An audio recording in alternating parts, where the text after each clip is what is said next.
Good morning and welcome back to the channel. I just seen in my clinic two patients with the same condition, but they both came because they were short of breath. The condition we discussed today is diaphragmatic paralysis. Both of these patients had a previous cardiac operation and they felt short of breath. They didn't know why, and they seen many doctors, the GP, but nobody could explain why they were short of breath until they came to my clinic and they brought some documentation. And the first thing I've noticed is that they had the diaphragm, which is the big muscle between the chest and the tummy, and one side of it was much higher than the other. And this is typically happens when the phrenic nerve, which is the nerve that goes to the diaphragm, gets damaged because of a trauma or because of an operation. The result is that the muscle does not move anymore and over time becomes thinner and thinner and tends to go up and also becomes very floppy. Obviously, does not working anymore, that will lead to significant shortness of breath. And they all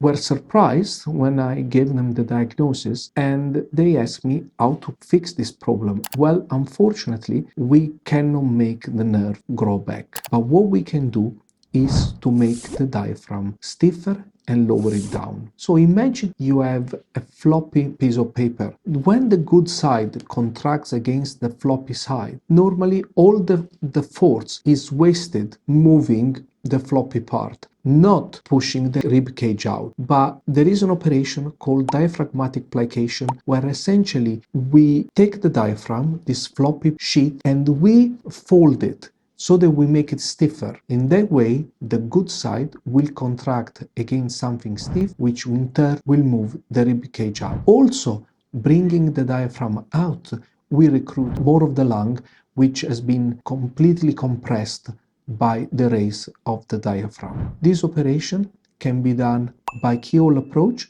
with just one small 4 to 5 centimeter cut, and usually the results are very good. And the hospital stay is normally a couple of nights in hospital. I hope that this video has provided some useful information to you. As usual, please like, subscribe, and if you think I am the right doctor for you that can help you to solve your problem, please don't hesitate to get in touch. Until the next time.